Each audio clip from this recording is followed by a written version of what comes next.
What's up YouTube? My name is Brew. This video we are going to be talking about UtaPri Theory and its overall story arc. The reason I want to talk about the overall story is because this Saturday at noon Eastern time on Tokyo MX is going to be a very important episode, and you can make the argument that it isn't, but let's look at who the character is going to be. This is Ren Jinguji. Why do I say that this could be arguably one of the most important episodes of the season? To understand that, we have to look at the second season and the third season, and we're going to go backwards even further, but let's start with Ren specifically.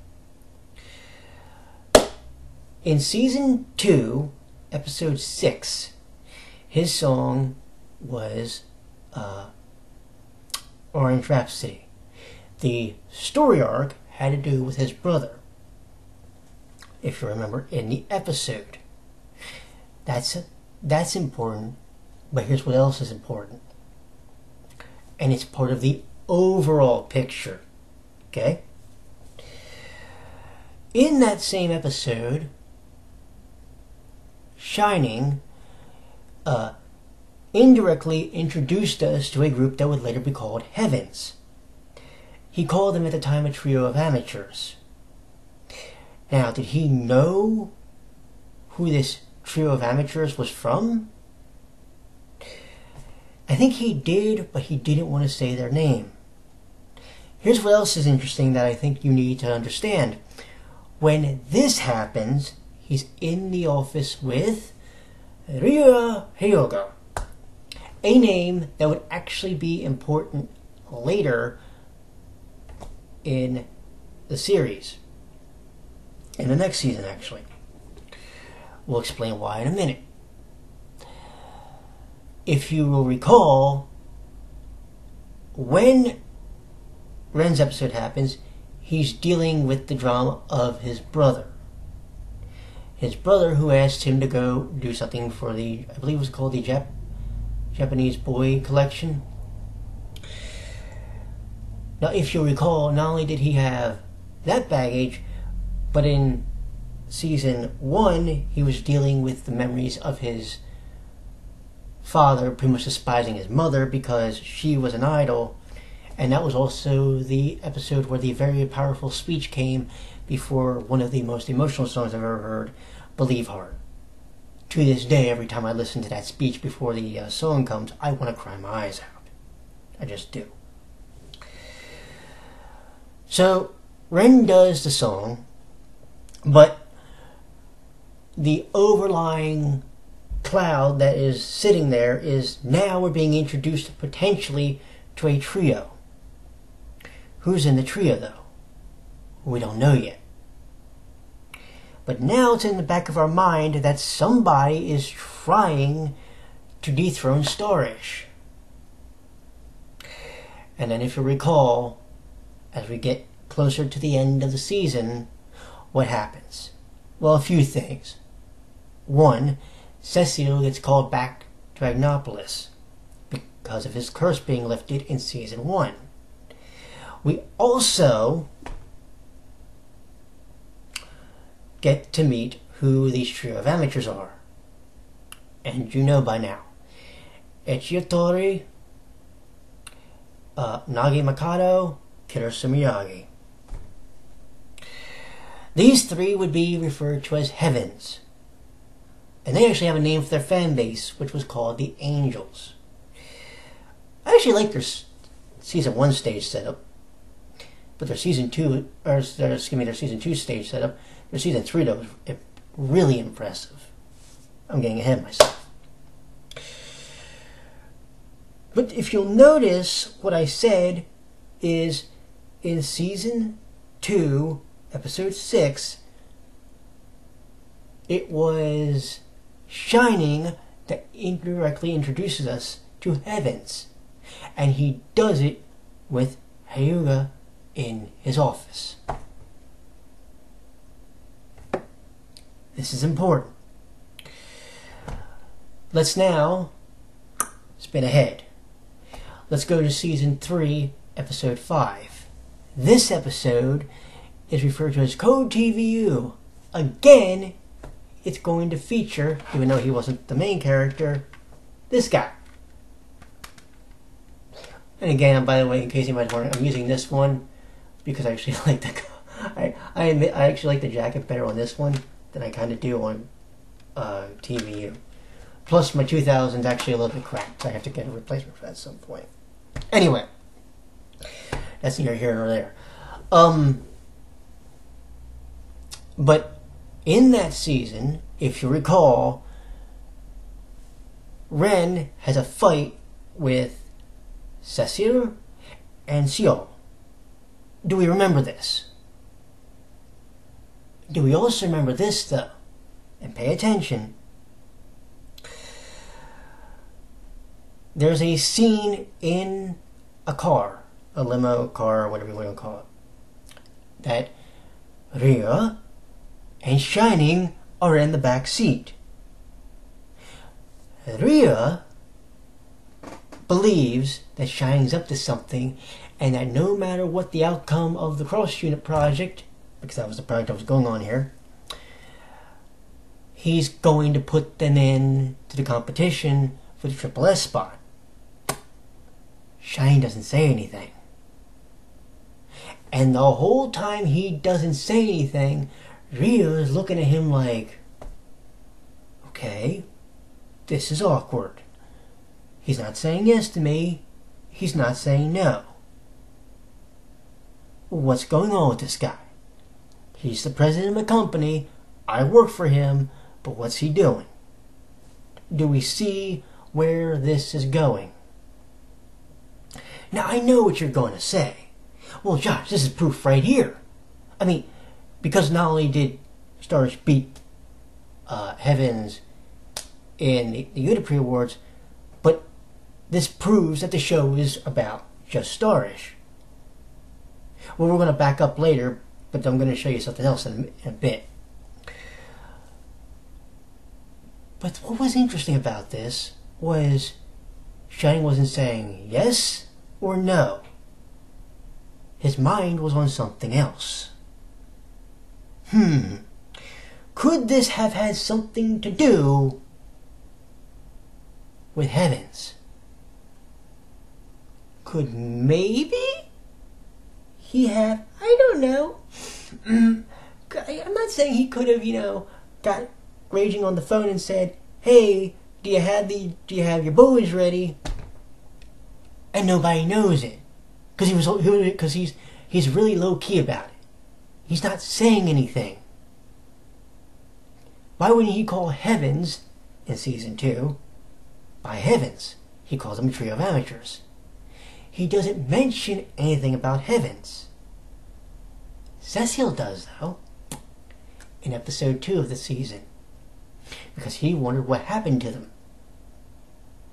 Little does he realize that about 3 episodes later, I think we're getting a tip-off. It's just,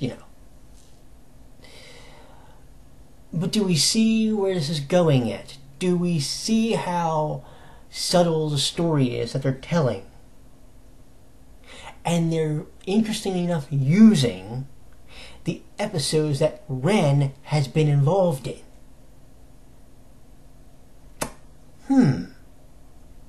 We're using Ren to tell an interesting story with Shining, Rhea,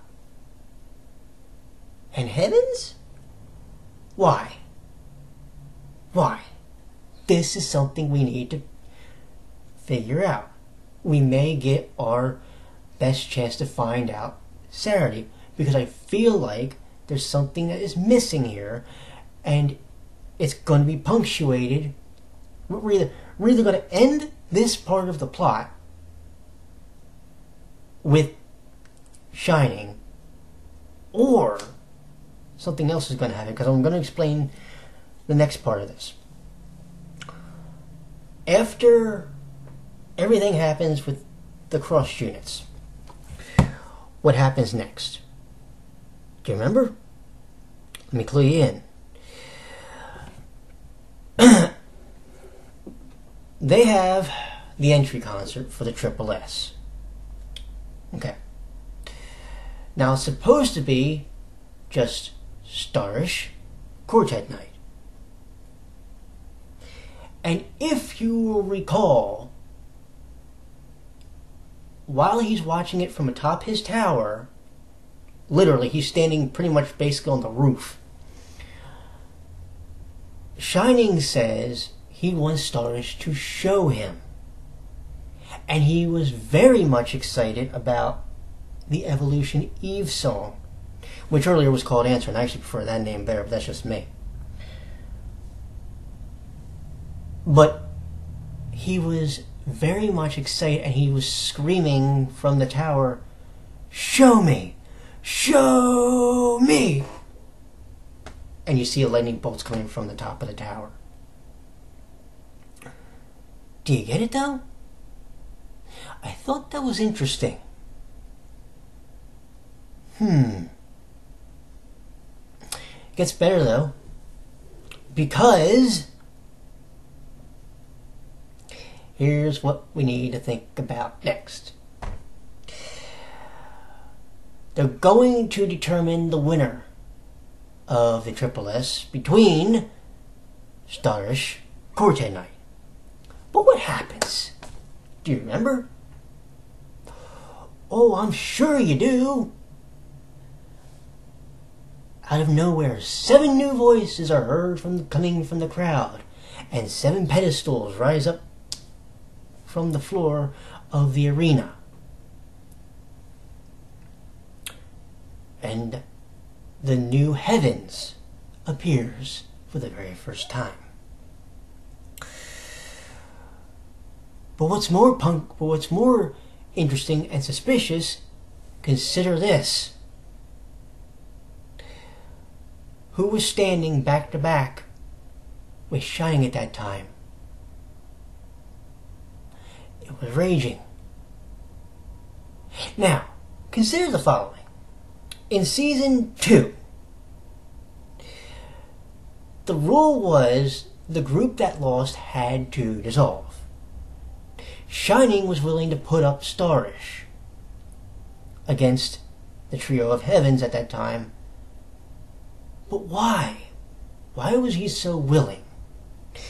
Is it because he was as confident that his 7 could beat the trio? Or could it be something else? Consider this for me. Why would Shining try to, at first, prevent Nanami from giving a song to the group of 6 at that time, as opposed to standing back? And then, why would Shining be so willing to basically put them online as a group in the UtaPri Awards? Think about that for me.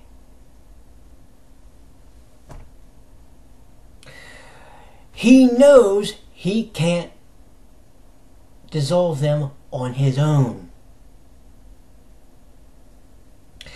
So here comes the duet project, or the real cross unit, if you will. The first one up is Tokia and Iji. I love Iji to death. Iji is one of my favorites. Shion, however, grew on me like a motherfucker. I'm just saying that now. But what happened? Do you remember? Well, if you don't, allow me to refresh your memory. In the episode, there was a part where we saw a little monitor device in the practice room that Tokia and Iji were in. That's suspicious, because didn't Shining have the same damn thing in his academy? I believe he did. Don't you? Interesting. It's also interesting that, and this is something to think about, so far the only one he's actually approached about leaving Starish was in fact Tokyo. I wonder why. Sadly, this is a plot line we have not been able to go through with, but it's a very interesting one to think about. He went after him specifically. He tried to plant the seeds that he was going to leave Starish for Heavens.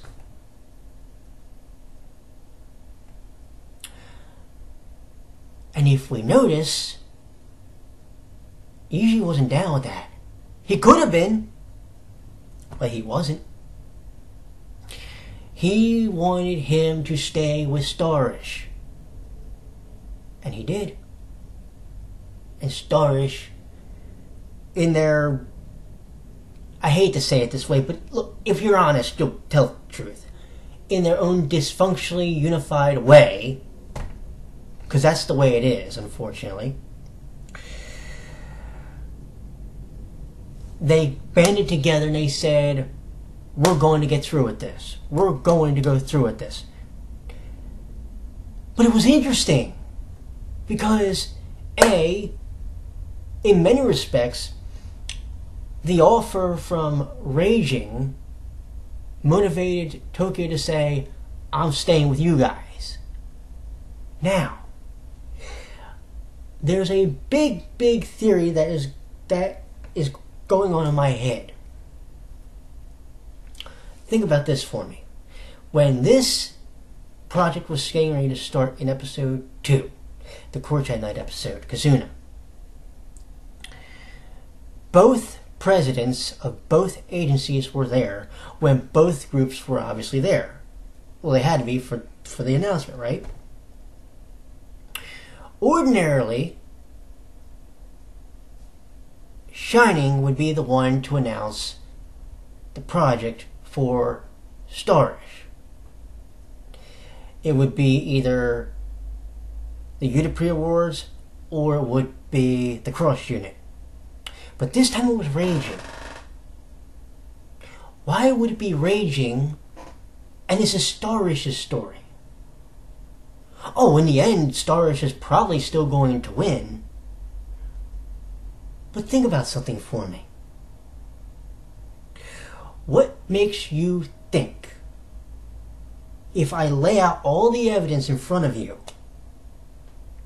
all the evidence, including the episodes we're coming up on, all the Ren episodes from season 2 to now, what makes you think there's not an overlying plot to this? Isn't it interesting that the group that was going to be dissolved in season 2 is now having to do a unit project with Starish? Isn't it also interesting that so far, in at least 2 out of the 3 duet projects, they have agreed they want to sing together again? Isn't it also interesting that in the final scenes of this last episode, it wasn't just Starish in the room watching things, it wasn't just Heavens, it was both of them. Why? And why, well, we know why, but why did Heavens and Starish come to a mutual agreement without somebody throwing fists? Think about that for a second. Okay, Yamato drop kicks the door. He was worried about Shion. But think about everything that's been going on from season 2 to now. Starish's story was in season 1, their formation. They may still win Triple S. But answer me this question. Do you really think that Broccoli doesn't have a plan for Heavens? Do you think they're just throwing them in there to build up Starish? No. Not in the least. They wouldn't have done episode 5 the way they did it if they didn't have a plan for them. If they didn't have the plan for them, they probably wouldn't have, well, they may have still done the single, but they may have not really thought about doing the single. They may have still done quartet nights. They still did Starishes, obviously. But I don't think for 1 second that Heavens is an afterthought. There's a lot of interesting possibilities going on here. And here's the one I think we're going to see next. And I have explained this in videos before, but here's what I think we're going to see. There's a few possibilities. 1. Shining decides to basically overrule the judges and say, F it, you're all going to win the thing. You're all winners of the Triple S. Now that can happen, and let's say it does for the sake of clarity. A, the series may end because you've done all 3 groups now. Or they could do another story arc that involves them with their fame after the fact. Or they could do something where the Quartet Night and Heavens end up together. What I mean is, the Quartet Night takes on Heavens as their juniors. I have a reason for thinking this, and if you really, really, really, really break it down, it's not as far-fetched as you think. Think about this for me. Okay? Think long and hard, because I need you to get this through your head.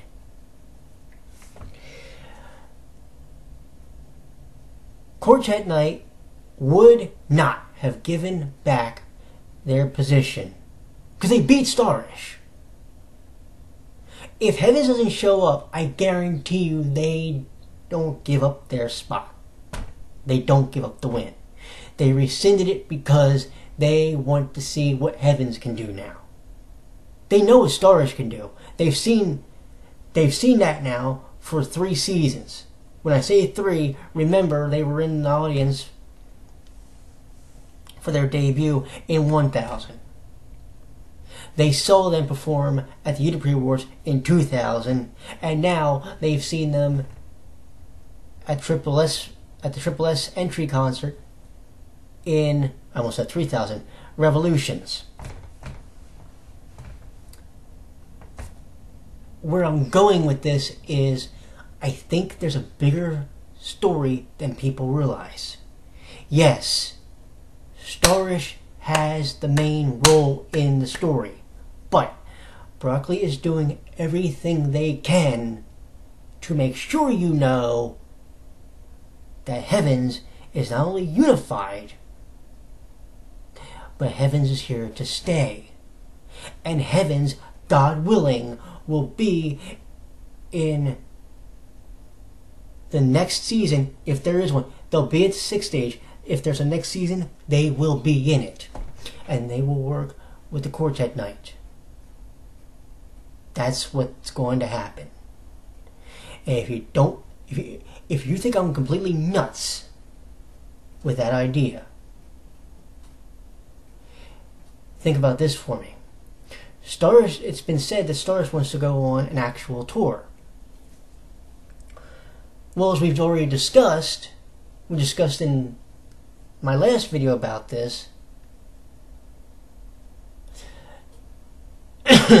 Broccoli always does a season lately where 2 groups are involved and 1 group lays out. Starish would be the group to lay out. In other words, when I say lay out, what I mean is they would be in the background. They would be maybe referenced, you may see pictures of them, but they wouldn't be the overlying main focus of the season anymore. That would belong to heavens and it would belong to Quartet Night. And if you think that Broccoli isn't willing to take that risk, answer me this question. Do you think that they shouldn't have taken the risk for doing the duets? Now I know the first one, okay, it's peaked at number 11 on the Oricon charts, the Japanese basic equivalent to the Billboards right now. But you know what? That's still not bad, considering that Heavens also has a bunch of, I don't want to say they're completely unknowns, but let's just say that some of these guys who are in Heavens as characters, you may or may not know. I know not a lot of people are going to know Uchida Yuma, and that may be one of the big reasons that the single has suffered. Well, that, and we've already discussed that this mess up about the time span between the episode release and the CD release. We discussed that, remember? Here's my point, though. If you are under the belief that this is the final season just because of the tone of the season, what I'm going to tell you is I have a very unique sense when it comes to what Broccoli is going to do. I have been able, for whatever reason, to be able to predict in advance what they were going to do with the series and their merchandise before it happened. Now here we are.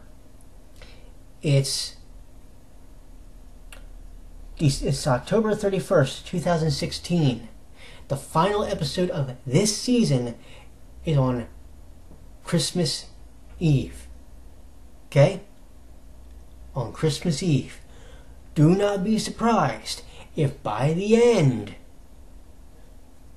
you're seeing a see you next time, or a to be continued, or a see you next season, or a combination of the two. And if that happens,